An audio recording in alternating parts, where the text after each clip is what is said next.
Hello, I'm Mary Gordon from Roots of Empathy, and I'm happy to speak to you today about children's play. I mean the kind of play that's unstructured, old-fashioned if you like, unplanned, no rules. Some people call it dramatic play or free play. Whatever it is, I'm talking about the kind of play where there are no rules, no adult supervision, no structure, where children are unbridled to use their imagination and creativity to construct their own reality. This is the kind of play that most supports cognitive development, that most supports emotional development, that most supports social learning. So I don't know why we quite don't value it as much as we might, but hear me through and see if you want to change your mind about how you value your children's free play. Remember when they were babies, they would play all day, trying to make sense of their world. Everything they were doing was trying to understand. They were problem solving. It was deep cognitive activity. And we know that that first year of life is the biggest learning in the whole lifespan, completely through play, through unstructured play.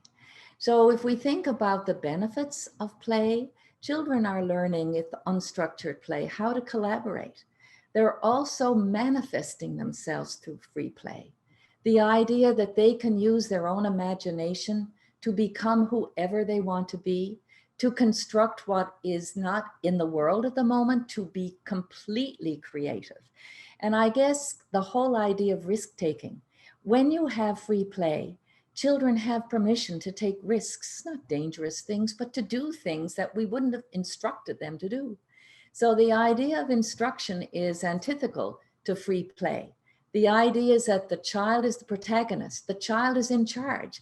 They are setting the rules. They are creating their own standards for what is safe, what can I do, what should I do. So this whole idea of letting children free, letting them play outside without wind-up toys, giving them toys which are not predetermined, where the child is the player, not the motor, not the battery, not a preconceived outcome. Children are at their most creative and their deepest learning happens when they are in the driver's seat, so to speak. If you put a 2-year-old or a 3-year-old in a car, gave them a cardboard box, the first thing they do is get in it. And they would decide, they'd pretend, who am I going to be? That is creative thinking at its zenith.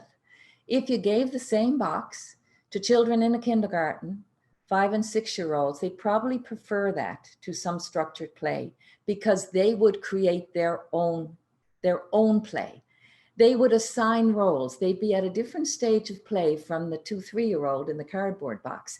They would be cooperating and organizing. They would be creating the kind of skill set that we need. People who know how to work together, who can take a plan, who can problem solve together. They would probably organize a train station and passengers and other things that could serve as parts of a train. So right throughout the lifespan, we have the potential to play. And unfortunately, rules very often take the place and games take the place of pure unstructured play. There is a place for all of that.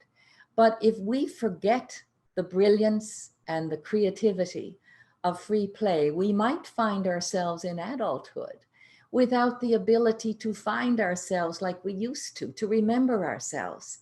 So I would just like to say 3 cheers for finding ways to recover and recapture the spirit of the play that we felt when we were little children. We will be happier for it, and our well-being will be increased.